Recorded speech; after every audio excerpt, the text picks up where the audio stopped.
This is Good Joe from YouTube. I got attached to his content when I watched Dan Mora breakdown. I was also interested in his content, how to start comic book penciling for beginners, because I was really attracted to the Jim Lee thumbnail that he had over there. But he has really good videos on artist breakdowns, and he articulates how to understand an artist's approach to making comic books. I'm currently in the mood of studying perspective. He actually made a recommendation whilst he was breaking down a section in the video. He recommended the book titled Perspective for Comic Book Artists by David Chelsea, and I just decided to breeze through the entire book. And it's sort of like a comic book where the artist explains to us how to basically understand and apply perspective whenever we are drawing. It's a really wonderful book. There are lots of really cool drawings in the book that you could just use and learn. And even at the beginning of the book, there's this character called Mog, I believe.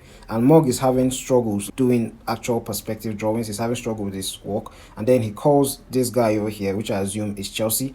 And then Chelsea begins to go over to his house, like, to help him out with this problem. And then during the process of him moving, like going to Mog's house, you can see that there is various application of perspective principles, which can serve as really fun way for you to actually do studies. So like apply, even like once you're done with the book or something, you can come back to these drawings and actually look at them. You can see application of 3-point perspective, application of 2-point perspective, application of 1-point perspective, over and over and over and over again. And he makes it very blatant that that's what he's using, because it just makes it interesting, and makes you want to anticipate like what he's going to teach you.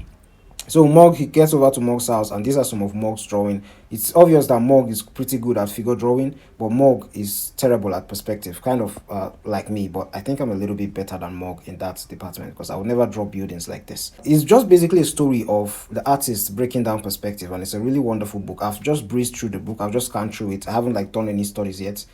But the optimal way to do studies is to basically copy a lot of these illustrations that the artist is doing, because it's going to help you understand and assimilate the information. Either ways, because of that, I was actually spurred to try out 3-point perspective. When I started studying perspective, one of the videos I watched was David Finch, and he broke down 1-point, 2-point, and 3-point perspective with exercises which I executed. So it just spurred me to just do a quick practice. Anyways, that's just what I wanted to talk about. Check out drawing. Like, if you're a comic book artist, and you are not that great at perspective like me, you can check out Perspective for Comic Book Artists by David